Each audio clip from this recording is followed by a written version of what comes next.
আরও অনেক হুঁশিয়ার হয়ে সাবধান হয়ে এই পাস ইস্যু করা উচিত। মহুয়া মৈত্র যেটা করেছেন, তিনি জেনে শুনে কাউকে কোনো কিছু পাবার বিনিময়ে, সে ক্যাশ হতে পারে, কাইন্ড হতে পারে, হোয়াট এভার, সেই কারণে দেওয়া হয়েছে আইডি পাসওয়ার্ড, তিনি নিজে স্বীকার করেছেন। এবং বিদেশ থেকে 47 বার লগ ইন হয়েছে, 14 বার বিদেশে গেছেন। কোনো একটা পার্টিকুলার বিজনেসম্যানের হয়ে তিনি দিনের পর দিন সওয়াল করে গেছেন, যেখানে কৃষ্ণনগরের এত ইস্যু, সেই নিয়ে তাকে খুব একটা কিছু কোনোদিন বলতে শোনা যায়নি। নমস্কার, আপনাদের সকলকে স্বাগত জানাই বাংলা হান্টের পর্দায়। আমি রয়েছি ঐন্দ্রুলা আপনাদের সঙ্গে, এবং আমার সঙ্গে এই মুহূর্তে রয়েছেন অর্চনা মজুমদার। তাকে শুরুতেই বাংলা হান্টের তরফ থেকে নমস্কার জানাবো। নমস্কার। আমরা দেখছি গত কয়েকদিন ধরেই সংসদ উত্তাল রয়েছে। নবনির্মিত যে ঢেলে সাজানো হয়েছে সংসদ, তা উত্তাল রয়েছে। দেখলাম 141 জন বিরোধী পক্ষের যে সাংসদ রয়েছে তাদেরকে বহিষ্কৃত করা হয়েছে। এই যে পুরো ঘটনা, বারংবার বলা হচ্ছে যে সংসদের যে গরিমা বা তার যে মাহাত্ম্য, তাকে লঙ্ঘন করা হচ্ছে। কি বলবেন? দেখুন, খুবই দুঃখজনক, এবং মানে এটা আশা করা যায় না যে একটা পৃথিবীর সর্ববৃহত্তম একটা গণতান্ত্রিক রাষ্ট্রের যে সংসদ, সেই সংসদের এই এত টাকা খরচ করে নতুন সংসদ ভবন, যেটা নিয়ে আমরা ভারতীয়রা গর্ব করতে পারি, সেই সংসদে ঢুকতে না ঢুকতে কিছু না কিছু বাহানায় বিরোধীরা সংসদের গরিমাকে, মর্যাদাকে যে রাস্তায় নামিয়ে এনেছেন। এটা খুব দুঃখের, হতাশাজনক। এটা হওয়া উচিত নয়। তবে মূলত যে বিষয়টা দেখা যাচ্ছে, আমরা দেখলাম কয়েকদিন আগে স্মোক ক্যান কাণ্ড, কিছু বহিরাগত আক্রমণকারী তারা ঢুকে পড়লো সংসদের ভেতর, এবং বর্তমানে বিভিন্ন রাজ্যের সঙ্গে তাদের সংযোগ দেখা যাচ্ছে, বাংলার সঙ্গে একটা যোগ দেখা গিয়েছে। অনেকেই প্রশ্ন করছেন যে তার সঙ্গে যে মূলত এই আক্রমণকারীরা যারা ঢুকে পড়েছেন, যার পাস নিয়ে ঢুকে পড়েছেন, তিনি বিজেপি সাংসদ প্রতাপ সিনহা। প্রশ্ন হচ্ছে তার বিরুদ্ধে কেন এখনো অবধি কোনো দৃষ্টান্তমূলক পদক্ষেপ নেওয়া হলো না? না, দৃষ্টান্তমূলক এনকোয়ারি চলছে। ডেফিনেটলি এটা আমাদের নিরাপত্তা সংসদের এবং আমাদের ন্যাশনাল সিকিউরিটির কাছে একটা থ্রেট, যে এরকম ঘটনা যদি সংসদে হয়, যদি সত্যি সত্যি আরও কিছু হতো, আরও ক্ষতি হতো, ঠিক ওই এমন একটা দিনে, যে দিনে আমাদের একটা বড় ঘটনা ঘটেছিল বলে আমরা ওটার আরও সাবধান হওয়া উচিত ছিল।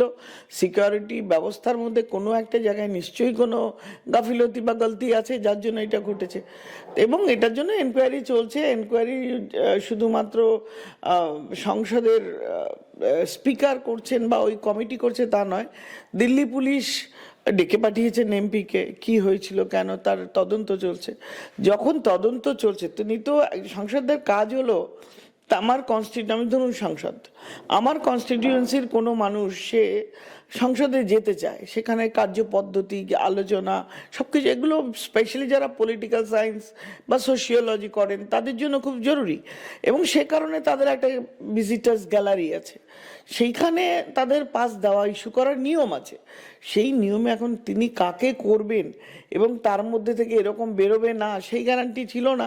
সুতরাং আরও অনেক হুঁশিয়ার হয়ে সাবধান হয়ে এই পাস ইস্যু করা উচিত ছিল। একটা গলতি হয়ে গেছে, তার এনকোয়ারি চলছে, ব্যবস্থা হবে। যদি সে শাস্তি পাওয়ার উপযুক্ত হয়, মানে কিছু করে থাকে, নিশ্চয়ই তার শাস্তি হবে। অনেক কিছু হতে পারে, কিন্তু আগের থেকে তাকে নামাতে হবে। দেখুন, মহুয়া মৈত্রের সঙ্গে তুলনা চলছে, যে ওনাকে যদি লগ ইনের জন্য সাসপেন্ড করা হয়, বিজেপির এমপিকে কেন সাসপেন্ড করা না? আমি এখানে ইরেসপেক্টিভ অফ পার্টি, দল মত নির্বিশেষে আমি এইটুকু বলি, যে সাংসদ তার ভিজিটরের যে স্লিপটাকে সই করে এই ক্রিমিনালদের ভেতরে ঢুকতে হেল্প করেছেন, তিনি কিন্তু নিজের অজান্তে করেছেন। তিনি জানলে কখনোই এটা করতে পারেন না, কারণ সে জানে তাতে তার সাংসদ পদ খারিজ হবে। হি হ্যাড নো ইন্টেনশন, কিন্তু এটা তদন্ত চলছে।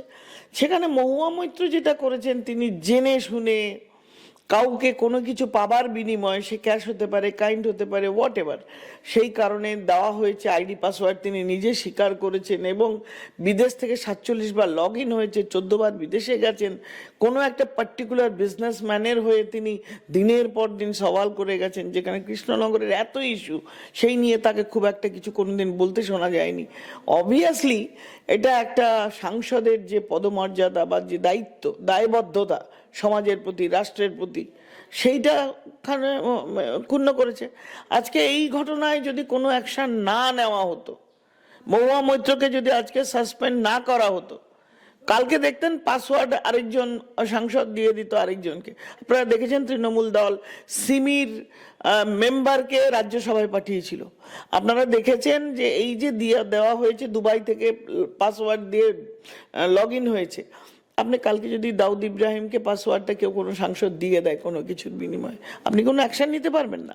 আপনি কালকে দেখবেন যে আইএসআই লগ ইন করছে, কারণ আমাদের national security which is in threat, সেটা কোনো সাংসদ দিতে পারে না, আইনে নেই। তিনি সেই কাজ করেছেন বলে তিনি সাসপেন্ড হয়েছেন। যদি তিনি কোর্টে গেছেন, দেখা যায় যে তার কোনো দোষ নেই, নির্দোষ, নিশ্চয়ই এগুলোর শাস্তির রিভার্ট হবে এবং উপযুক্ত ব্যবস্থা নেওয়া হবে। এই নিয়ে দেখুন, কোনো জিনিস কারো পার্সোনাল না। একটু বিজেপির নামে কালিমা লিপ্ত করলে বা একটা কিছু বেশি বললে কিন্তু সেটা হবে না, সবই আইনে তদন্তে উঠে আসে।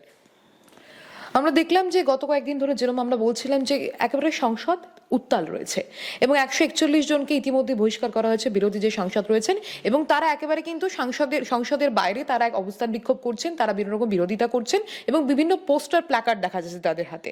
এবং আজকে কিছুক্ষণ আগে দেখা গিয়েছে যে জগদীপ ধনকর তার মিমিক্রি করছেন কল্যাণ বন্দ্যোপাধ্যায় এবং সেটাকে রেকর্ড করছেন রাহুল গান্ধী। এটা কি কাম্য? খুব লজ্জার একটা। তাদের বুঝতে হবে সাংসদদের, সে যে দলেরই হোক, যে তারা জনপ্রতিনিধি। প্রায় ধরুন অন্তত 15 লক্ষ লোকের ভোট, সেখান থেকে 7, 8, 10 লাখ ভোট নিয়ে তারা সংসদে নির্বাচিত হয়ে যান। এহেন প্রতিনিধি, জনপ্রতিনিধি, যারা একটা পার্লামেন্টারি কনস্টিটিউয়েন্সির দায়বদ্ধতা যাদের ওপর, তারা যদি সামান্য বিরোধীদের এতটুকু সম্মান না দিয়ে, হ্যাঁ, এইসব যে ঘটনাগুলো করছেন, অঙ্গভঙ্গিমা, বাক্য বিনিময়, আমার আপনার সঙ্গে মত বিনিময়, মতের পার্থক্য থাকতেই পারে। আপনি যেটা বলছেন সেটা আমি মনে করি না, হতেই পারে, আমাদের বিতর্ক হতে পারে, কোয়েশ্চেনিয়ার সেশন চলতে পারে, এবং স্পিকার আছেন, আইন আছে, কনস্টিটিউশন আছে, সব মিলিয়ে তার বিচার চলতে পারে। কিন্তু তার মানে এই নয় কাউকে পার্সোনাল লেভেলে অ্যাটাক করব বা তাকে কোনো কুৎসিত বক্তব্য বা অঙ্গভঙ্গিমা যেগুলো আপনারা নালিশ করছেন করব। এটা রুচি বিরোধী। আসলে কি জানেন, আমাদের বিরোধী দলনেতা বলেন যে বাঁশের ঝাড়ে বাঁশ হয়। তো দেখেছি আমরা আমাদের মাননীয়া সুপ্রিমো তৃণমূলের, তিনি আমাদের প্রধানমন্ত্রীকে কোমরে দড়ি দিয়ে বেঁধে নিয়ে আসেন, কাউকে হদল কুতকুত বলেন, কাউকে এইসব। তো তার যারা সাবঅর্ডিনেট তারা এগুলো বলবে, কুশ্রী অঙ্গভঙ্গিমা বা ভাষা ব্যবহার করবে, এতে আশ্চর্য হওয়ার কিছু নেই। এরা এরকম বলে থাকেন, আমাদের এগুলো গা সওয়া হয়ে গেছে। তবে সেক্ষেত্রে বলবো শুভেন্দু অধিকারী মানে বিরোধী দলনেতা, তাকেও তো বারংবার দেখা গেছে রাজ্যের যে মুখ্যমন্ত্রী, মহিলা মুখ্যমন্ত্রী, তার বিরুদ্ধে বিভিন্ন রকম মন্তব্য করতে। না, পার্সোনাল লেভেলে ওনার চেহারা নিয়ে বা জামা কাপড় নিয়ে কখনো কথা বলেননি, বা অঙ্গভঙ্গিমা করে কিছু আমি জানি না বলেছেন। শুভেন্দু অধিকারী যেটা বলেন যে তৃণমূলের সবাই চোর, এস্টাবলিশড চোর। আজকে ইডি সিবিআই এনকোয়ারির ফলে আমরা দেখতে পাচ্ছি যে কারো গার্লফ্রেন্ড হলে খাটের তলায় 51 কোটি টাকা পাওয়া যেতে পারে, বা কারো ড্রাইভার হলে 200 কোটি টাকার সম্পত্তি পাওয়া যেতে পারে। আজকে যদি তৃণমূলের নেতা হওয়া যায়, সে বড় নেতা, মাঝারি নেতা, ছোট নেতা, তার ছোট নেতা, তাকে আর অন্য রোজগার করতে হবে না। সে দলটা করেই টাকা তার পকেটে, তার ব্যাংকে চলে আসে।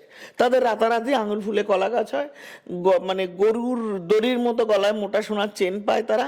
তাদের 4তলা 5তলা বাড়ি হয়, প্রচুর স্করপিও গাড়ি, হেনা তেনা অনেক কিছু, আনলিমিটেড প্রপার্টি। তাদের আঙুল ফুলে কলা গাছ। কোথায় পায় তারা এই প্রপার্টি? কোথায় পায় তা কি জবাব দিতে পারবেন? পারছেন না। যেখানেই ইডি সিবিআই হানা দিচ্ছে, সেখানেই এই ইন্ডি জোটের নেতা, সে তৃণমূল হোক, সে কংগ্রেস হোক, তাদের কোটি কোটি টাকা ঘর থেকে বেরোচ্ছে। কেন বেরোবে? এই টাকা কোত্থেকে আসে? এই দুর্নীতি কেন হবে? এগুলো সাধারণ মানুষের পয়সা।